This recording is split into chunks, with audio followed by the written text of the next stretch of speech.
Hey, what's going on guys? It's me, Aiden from Cartoon Apocalypse, and today I'm bringing you guys an analysis over Skooled and Booth Buddies. Now usually I just make one analysis for each of the episodes, but the video that I uploaded earlier that was on Starco was kinda like an analysis to Booth Buddies. So that's gonna be like a part 2 to this analysis that I'm gonna discuss a little bit of Booth Buddies in. I don't think that made any sense, but pretty much when I'm discussing Booth Buddies, I'll discuss like the first part of it, and then I'll just leave it off there because the second part is pretty much what I talk about in the Starco video. So I will tell you when to go watch that Starco video and all that stuff, so just stay tuned for that. But these episodes came out today, so if you have not seen these episodes, then go watch them now. So I'm going to start off talking about Skooled. Now everyone thought when we first heard the word Skooled, it was going to be something about St. O's, and then it turned out to be yes. But the synopsis was about Ponyhead, and just people were like, oh, this or that. And then just people were starting to think, hey, wait a minute, every time we've seen something at St. O's, Miss Heinous has been there, or Meteora. And so people were starting to speculate, oh, Meteora's coming here and stuff like that. And then we did see a promo for Bambu Patty where Ponyhead's horn was missing. So then we had just made the assumption that, oh, wait a minute, something happened in Skooled that caused Ponyhead's horn to become missing, and we see that in this episode. So pretty much this episode starts off with Ponyhead coming in, and she's like, hey girls, I'm back, let's have some party and let's do some brunching. And then yeah, we see some clips from the promo, and so they're just chilling out, having fun, you know, like they do. But as Ponyhead's like, hey, let's go get some brunch, Princess Arms is like, hey, wait a minute, Pony, come to my office. And then so we just hear this like little jingle transition that reminds me of a sitcom type of thing, and that's just trying to sell the idea of, oh hey, nothing too special is gonna happen in this episode. Yeah, that's not gonna happen. But pretty much Ponyhead is like, hey, wait, aren't those robots like killing machines? And then Princess Arms is like, oh yeah, we reprogrammed them. A lot of things have changed. You're gonna have to take the waffle test, or the brunch test, whatever that was called. And then we see this long clip from the promo that we've seen. Ponyhead doesn't pass the test, and she has to take an exam now and like read up on books and things. And then Ponyhead goes out and is like, girls, can you believe this? Princess Arms is making me take a test. And then all the other princesses are like, well, you know, if you don't like the way that things have changed here, maybe you should just leave. So a lot of things have changed, and the princesses there seem to be alright with it, which is surprising to say the least. And then this is when the action starts to pick up. When Ponyhead goes outside to call Star, she's in the process of calling Star, and then the carriage that Ponyhead rode in to get here comes flying and comes to attack her. Or not really to attack her, it just comes flying near her. And then she gets launched off, and then we see Miss Heinous jumping over the wall, like coming into St. O's. And let me just say, Meteora is like looking a lot younger than she was, or at least a lot more energetic and things like that. Because, I mean, she was this older lady, and now she's like this monster who has a lot of energy and is like way more powerful and more like energetic, I guess you could say. So then the rat princess, I honestly have no idea who that person is, but she goes to tell Princess Arms, oh hey, sound the alarms because Miss Heinous is back. And so they go into full stage battle mode. So they do all these things to try to protect St. O's, and they're thinking, oh hey, Miss Heinous is here to take back the castle, and no, that she actually wasn't there to do that. Another thing that we saw was that Gemini actually had a device to switch the robots, or whatever they are, back on their side, so that's pretty cool too.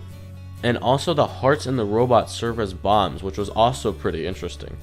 So then Miss Heinous and Rasticor and Gemini all show up, and I mean Rasticor comes through a portal and they're all inside, and then the princesses are like, retreat or something like that, and then they go back for plan B or C. I can't remember which plan they're on now. And then Princess Arms finds Ponyhead in the brunch room, and then we see Meteora, Rasticor, and Gemini walking through the hallway.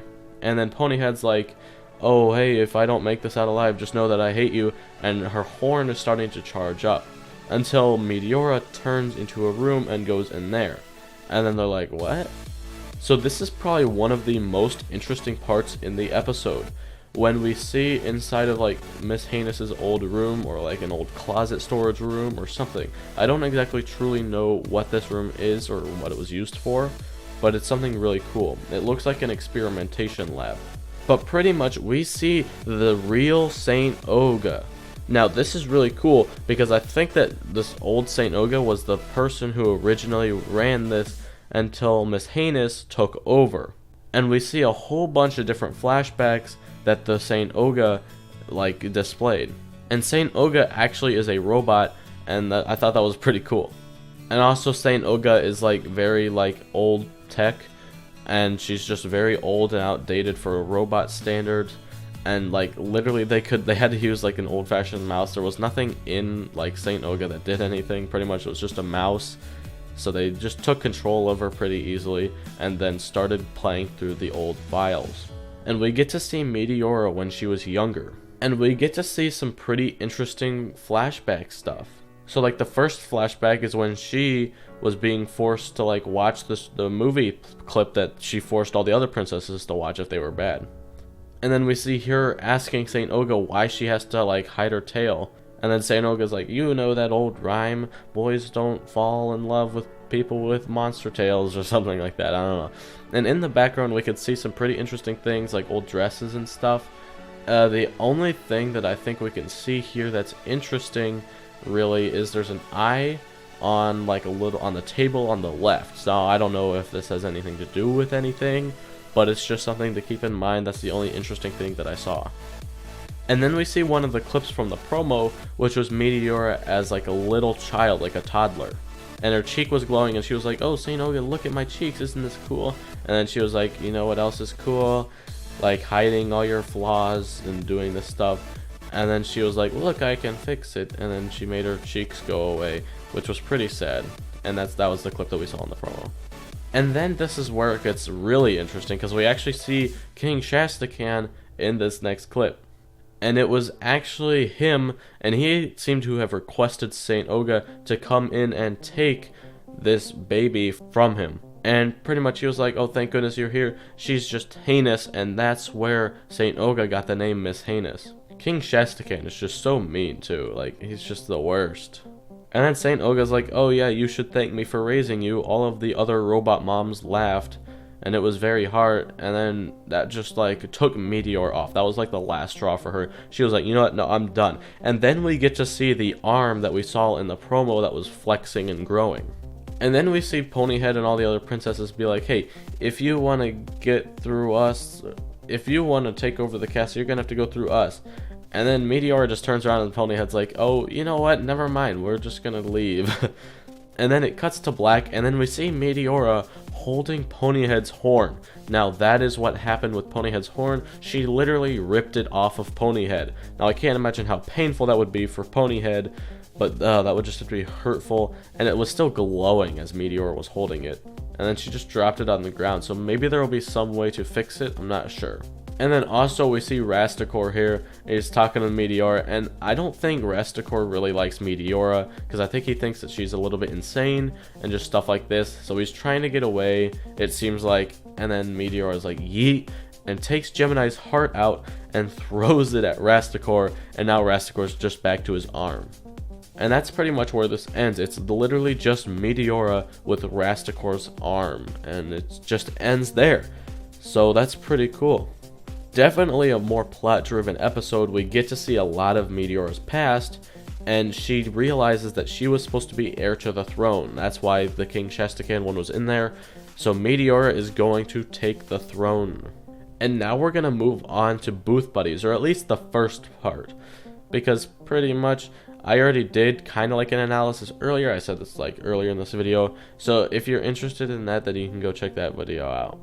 But pretty much everyone was wondering who the married people would be, because it has to be something that relates to Star or Marco, because it's like, hey, why would they go to a wedding they don't know? But it actually ended up to be Rubariat and Foolduke. Now this was actually really weird, because in Battle for Immunity all they did was fight with each other, and now they're getting married. So that's a little bit weird, but you know what? It's alright. And it seems that Star has gotten over her like kind of like madness at Rubariat for making the song. So I mean that's something to note, I guess. But pretty much Star's like, oh well, it's too bad Ponyhead couldn't come, because Ponyhead was at St. Oge's and dealing with Miss Heinous.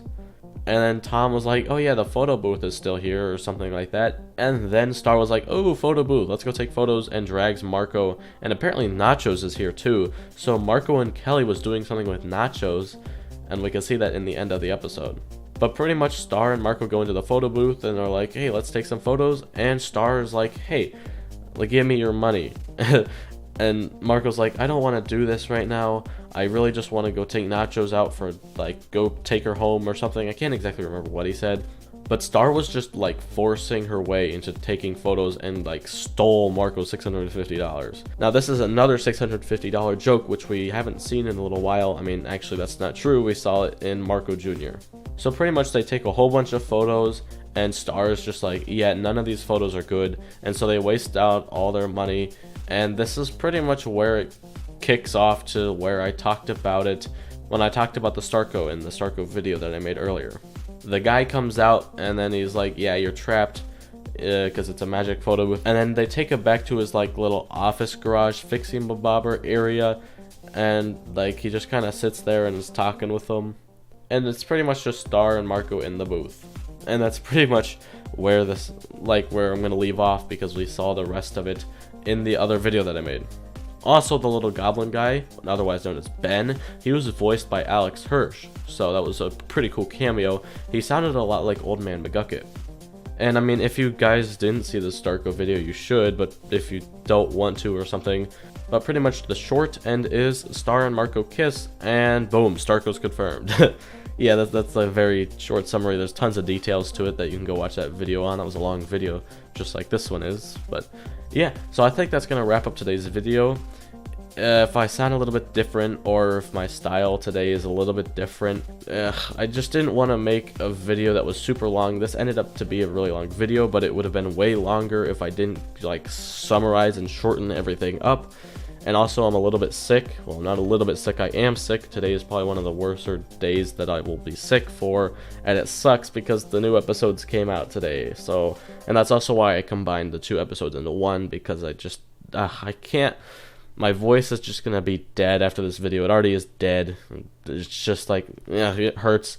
So yeah, I'm gonna wrap this video up, and I will talk to you guys later. Goodbye.